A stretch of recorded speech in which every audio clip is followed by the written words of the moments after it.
बच्चों की सुरक्षा पर कोई चर्चा नहीं, एनटीए के ऑडिट, आरटीआई और उसको बर्खास्त करने की कोई चर्चा नहीं। आपने एक ऐसा कानून लाया जो माफिया और सरकार को बचाती है। धन्यवाद। अंत में मैं जानना चाहता हूं इस सरकार से 6 से 8 करोड़ फॉर्म क्यों भराया जाता है? ये पैसा एनटीए को क्यों दिया जाता है? ये इसमें किसकी किसकी हिस्सेदारी है? दूसरी बात कि ये कहते हैं कि इन्वेस्टिगेशन कौन करेगा? इन्वेस्टिगेशन को तय कौन करेगा? सीबीआई ने 5 बेईमान और चोर को, जैसे संजय मुखिया को जिसने सबसे बड़ी चोरी की बिहार में, क्वेश्चन रिकॉर्ड में, उसको बरी कर दिया। कौन ऐसा व्यक्ति होगा? बाबा साहब अम्बेडकर ने स्पष्ट रूप से उन्होंने अपने संदर्भ में कही थी कि who is the responsibility, accountability तय किसकी होगी जो दुनिया में एक बेहतर व्यवस्था को चला पाएगा।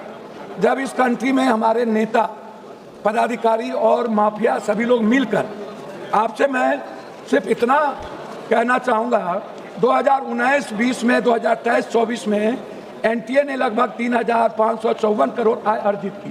3,554 18 में एनटीए को लाया गया। उसके पहले वो मध्य प्रदेश में एजुकेशन में ये बड़े पदों पर थे। हाई कोर्ट ने इनको गिल्टी किया, फिर ये गिल्टी हुए। गिल्टी के बाद इनका प्रमोशन करके यूपीएससी का चेयरमैन बना दिया, फिर यूपीएससी के चेयरमैन में गिल्टी हुए, फिर इनको एनटीए का चेयरमैन बना दिया गया।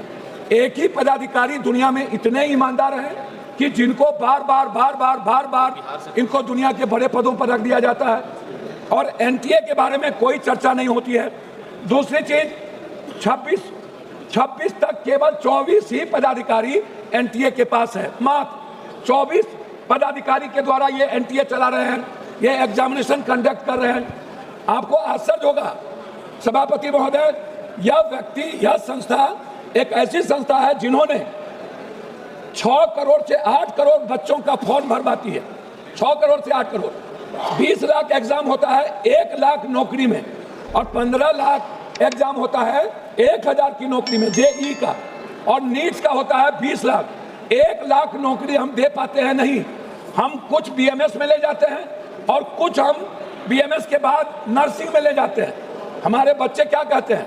क्या हुआ सर, पहली बार जब हमारे बच्चे ने एग्जाम दिया तो उनको लगा कि हम 490-500 के लगभग मार्क ले आएंगे। जब दूसरे बार एग्जाम दिया बच्चा तो उनको 290 डिप्रेस में चले गए। लगभग 26 बच्चों की शहादत के बाद और इतने बड़े जेएनजी के क्रांति के बाद कितने लोग डेथ किए, उनकी शहादत के बाद 1 लाख से ज्यादा बच्चे डिप्रेसमेंट में चले गए, डिप्रेशन में चले गए। उसकी चर्चा इस भारत में नहीं है कि जो पहली बार 500 मार्क्स लाते और दूसरी बार 296। पहले बार जो क्वेश्चन था वो ब्रॉड था और दूसरे बार जो क्वेश्चन आया वो सेलेक्टेड कर दिया गया। मैं जानना चाहता हूं इस सरकार से 6 से 8 करोड़ फॉर्म क्यों भराया जाता है? ये पैसा एनटीए को क्यों दिया जाता है? ये इसमें किसकी किसकी हिस्सेदारी है? दूसरी बात कि ये कहते हैं कि इन्वेस्टिगेशन कौन करेगा? इन्वेस्टिगेशन को तय कौन करेगा? सीबीआई ने 5 बेईमान और चोर को, जैसे संजय मुखिया को जिसने सबसे बड़ी चोरी की बिहार में, क्वेश्चन रिकॉर्ड में, उसको बरी कर दिया। आप कह रहे हो एसआईटी, तो एसआईटी कौन बनाएगा? एसआईटी बनाएंगी सरकार। स्टेट के अधिकार को छीन लिया गया। हमारा उसमें आपसे रिक्वेस्ट है कि जो पेपर लीक मामला है, ये पेपर लीक से नहीं है। आप इसको इस रूप में मत देखिए, इसके टर्नओवर को देखिए। इसके 2026 में है छोटे वेंडरों के लिए 5 से 10 साल की सजा। आपने एनटीए के बारे में कुछ नहीं कहा। एसटीएफ बनाएंगे सत्ताधारी।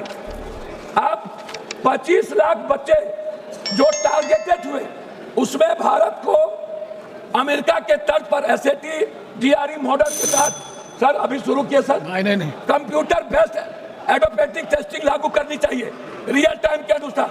कोरिया सोगनू मॉडल अपनाना चाहिए जहां पेपर सेट करने वाले सैकड़ों प्रोफेसर परीक्षा से 1 महीने पहले गुप्त स्थान पर कड़ी सुरक्षा में पूरी तरह आइसोलेट कैद कर दिया जाता है। चीन के गुआको एग्जाम की तरह भारत में भी कैंडिडेट्स को पकड़ने के लिए आधार लिंकेड फेशियल रिकॉग्निशन अनिवार्य होना चाहिए। चीन के ही तर्ज पर चीटिंग करने वाले उम्मीदवार को माफियाओं के नाम डेटाबेस में डालकर आजीवन सरकारी नौकरी सुविधा और ब्लैक लिस्टेड कर देना चाहिए। फिनलैंड अभी थी सिस्टम से सीख लेना चाहिए कि इंटरनेट वाले क्लोज लोकल एयर गैप पर होती है, जिससे बाहरी हैकिंग या डाटा ब्रीच कोई गुंजाइश। जापान में 2021 में कॉमन टेस्ट रिफॉर्म्स के तहत परीक्षा रूट लर्निंग के साथ करना चाहिए। ब्रिटेन ट्योफल के तर्ज पर भारत की एक स्वतंत्र नेशनल एग्जामिनेशन रेगुलेटरी बोर्ड हो जिसमें कोई सरकार का इंटरफेरेंस नहीं हो। एनटीए प्राइवेट वेंडर्स को तकनीकी और सुरक्षा ऑडिट करे। मैं बता रहा हूं अध्यक्ष जी, सिंगापुर के तरह digital chain of custody blockchain तकनीकी इस्तेमाल हो, एग्जाम सेंटर तक पूरी तरह एनक्रिप्टेड रहे। एक ये रिक्वेस्ट है प्राइवेट सेक्टर जैसे अध्यक्ष जी प्लीज स्कूल इंजीनियरिंग कॉलेज पर परीक्षा करवाना और सर्चिंग तुरंत बंद करिए। और सर्चिंग थर्ड पार्टी गलत है, बिना फुल प्रूफ के। श्री सोला सिंह जी, श्री सोला सिंह, सॉरी भोला सिंह, जुर्माना नहीं, श्री भोला सिंह, एक माफिया कमेटी है। मैं आपसे 1 मिनट में रिक्वेस्ट करूंगा। प्लीज कंक्लूड करो, प्लीज। हाँ, कंक्लूड कर रहा हूं सर। मेरा रिक्वेस्ट है, एक सेकंड। अरे सर, मेरा रिक्वेस्ट इसमें यह है कि बच्चों की सुरक्षा पर कोई चर्चा नहीं, एनटीए के ऑडिट, आरटीआई और उसको बर्खास्त करने की कोई चर्चा नहीं। आपने एक ऐसा कानून लाया जो माफिया और सरकार को बचाती है। धन्यवाद, शुरू करो। अंत में एक सेकंड।